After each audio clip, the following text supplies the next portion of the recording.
the atmosphere inside the Grand Palais.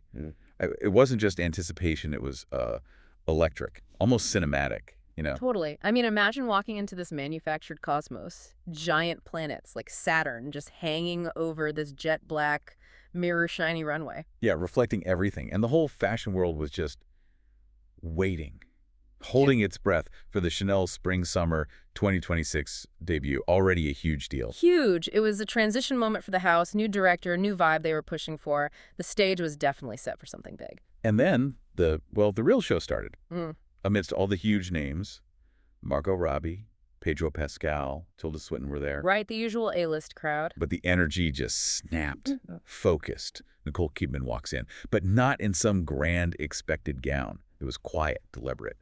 Powerful. And she wasn't alone. No.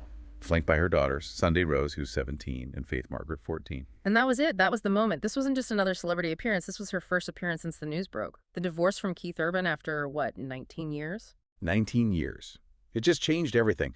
A fashion show suddenly became this huge global media event, a masterclass, really, in taking control. Absolutely. Welcome to Starscope Report, where we dive deep into the Hollywood dramas, the music industry shifts, the viral moments, basically the stories behind the fame. And today, our mission is pretty specific. We're unpacking how Nicole Kidman used this one single appearance. High Profile doesn't even cover it. Right. To make this really precise three-part statement: resilience, professional power, and family strength, all on the biggest stage just days after filing for divorce. It really felt meticulously planned, a multi-layered visual message, and the strategy behind it. That's the real deep dive. Okay, so let's start with the professional angle, because Yeah. the timing, wow, it speaks volumes. Yeah, let's call this the star alignment. Why Right. Chanel? Why this debut for her, well, her new chapter? Well, what's fascinating is the synergy, right? Chanel was starting its own new era under Matthieu Blazy. They needed to show energy, a break from the past. Blazy needed a big win. And Kidman, at the exact same time, is starting her own new chapter, filing for divorce, needing to look forward, not like she's retreating. Exactly. And linking those two things, just hours before the show, it's announced she's reappointed as a Chanel House ambassador. Oh, right. So it framed her being there not as, someone processing a breakup. Exactly. Not as a divorcee-seeking distraction, but as this professional powerhouse making a contractual homecoming. That was the word used. That framing feels like the key. But, okay, let me push back a bit. Wasn't showing up like that, front row, actually more attention-grabbing? Is honoring work commitments just, a PR spin for grabbing the spotlight? Oh, it's absolutely spin. But it's effective spin. By being there, front row, with all eyes on her, she forced the conversation towards her professional return, not her personal situation. So the source is saying she was just honoring her work commitments?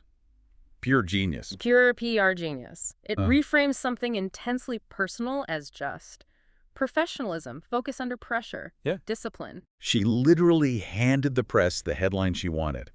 And she even gave that quote, right, about being excited to join Chanel's new chapter and praising them for shining a smart and gracious light on women. Yes, endorsing their new direction while kind of implicitly endorsing her own new freedom. It's brilliant. And it connects back, doesn't it, to her whole career. That iconic Chanel No. 5 campaign back in 2004. With Baz Luhrmann, yeah. This wasn't just an appearance, it was reestablishing her as this enduring cultural and commercial force, not a victim of circumstance. Okay, so the professional strategy sets the stage. Right. But then there's the look itself, which was definitely not typical Kidman couture. No way. Which brings us right to the next big piece. Let's call this the calculated cut, how breakup bangs became a symbol of reclaiming control. Right, because you can't separate her look from what Blazy was doing at Chanel.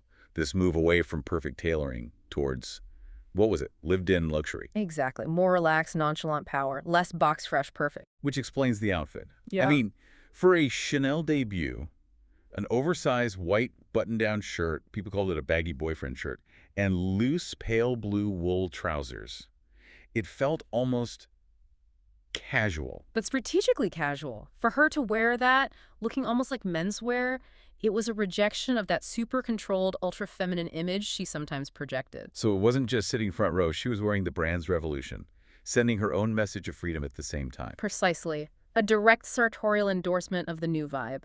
Relaxed, maybe a bit androgynous, powerful in its ease. But let's be real. The thing that blew up online, it wasn't the trousers. Oh, definitely not. It was the hair. Instantly. Breakup bangs, divorce bang, it was everywhere. And that small change, it carries so much weight, doesn't it? The stylist, Adair Abergel, apparently referenced the early 70s French girl style. Yeah, that effortless, sort of polished but undone look. But psychologically, it's huge. You all know the trope, right? The post-breakup haircut. It feels almost universal. Why is that such a powerful thing? Well, this psychologist, Dr. James Guckerman, gives some great context on this. She basically said it boils down to three things. First, reclaiming control. Right. You can't control the situation, maybe, but you can control your hair. It's immediate. Exactly. An immediate, tangible result when everything else feels chaotic. Second, it's a physical symbol of a fresh start. You're literally cutting off the old. Shedding the past. Yeah. Showing the world and yourself that you're in a new era. Yep. And third, which is maybe most relevant here, strategically. It's an immediate distraction and a confidence boost. Oh, so people talk about the hair, the new look, the fashion. Instead of trying to probe the raw personal pain, she gave the media something relatively superficial to obsess over, diverting attention from her private life. Wow. So the bangs were like this perfect bridge. Yeah. Signaled personal change, matched the new Chanel vibe of effortless chic. Professional alignment, aesthetic endorsement, and personal agency. All in a haircut. It's a visual trifecta. Absolutely flawless execution. Okay, if you're finding these Hollywood strategies as fascinating as we do, make sure you hit subscribe on Starscope Report. We really dig into these moments. We definitely do. So, the bangs, the clothes, Yeah. that handled the professional image, the moving forward part. But maybe the most powerful piece wasn't about her work at all. It was about who was holding her hand. Which brings us to the final piece. The emotional core of the whole thing, really. Let's call it the Kidman women. A quiet, classy flex of maternal strength and legacy. This was the part that just cut through all the fashion commentary, all the PR strategy, arriving hand in hand with Sunday Rose and Faith Margaret. That visual. Immensely powerful and incredibly strategic. It's an immediate counter-narrative to the broken home story the media loves. Instead, you see this strong, united female unit, the Kidman women. It projects stability, right? Especially when you hear the reports about the custody agreement, that she's the primary residential parent. Exactly. That detail is crucial. The visual of her leading them, looking strong and composed, it confirms that public fact without her saying a word. It's showing, not telling. And the daughters looked great, too. Poised.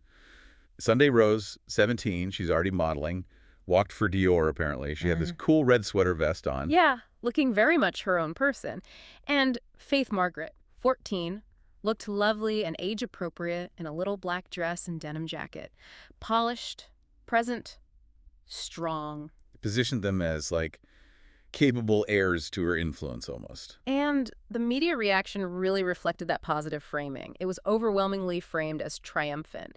People used words like glow up. Oh, yeah, and everyone brought up that famous picture of her after the Tom Cruise divorce, celebrating. The parallels were everywhere. Yeah. She was hailed for protecting her daughters, the epitome of class. And you have to contrast this controlled, positive, forward-looking narrative she created with what was happening around Keith Urban at the same time. Right. While she's having this masterclass moment in Paris, he's spotted back in Nashville, no wedding ring. And there were reports, weren't there, about him changing a lyric on stage in his song Cop Car? Something about shared passion. It becomes this public whisper of his distress. Yeah, and then old interviews started popping up again. Yeah. Ones where he seemed maybe uncomfortable with her career or she was supposedly demanding. It felt like he was being defined by the past. Exactly. He was reacting or having narratives constructed for him based on old stuff and rumors. She was actively authoring her own story. Visual, immediate, forward-looking. That Chanel appearance really set the dynamic, didn't it? She controlled the story. Professional excellence, maternal strength. Those were her pillars. While his story felt reactive, fragmented, looking backward. And that, right there, is the secret to staying power in that world. Not just surviving the news cycle, but writing the next chapter yourself. So if you're loving these deep dives into celebrity strategy, hit that subscribe button so you don't miss what's coming next on Starscope Report. Okay, let's wrap this up. Nicole Kidman at that Chanel show. It was so much more than just showing up. Yeah, it was this really sophisticated piece of communication, multi-layered, executed perfectly. She aligned her personal rebirth with Chanel's new direction. She used the breakup bang's symbolism brilliantly without needing to say a word about the divorce. And then crafted that powerful image of strength and stability with her daughters. Synergy, symbolism, solidarity. In just one evening, She totally redefined her public image post-divorce. It just shows why she's one of the most enduring, smart, and strategically savvy figures out there. She showed you, really, that the most powerful statements aren't shouted. They're delivered with quiet, impeccable grace. You've been listening to Starscope Report. Where we uncover the stories shaping Hollywood, music, and pop culture. Thanks for tuning in, and don't forget to subscribe for more stories that keep the stars shining.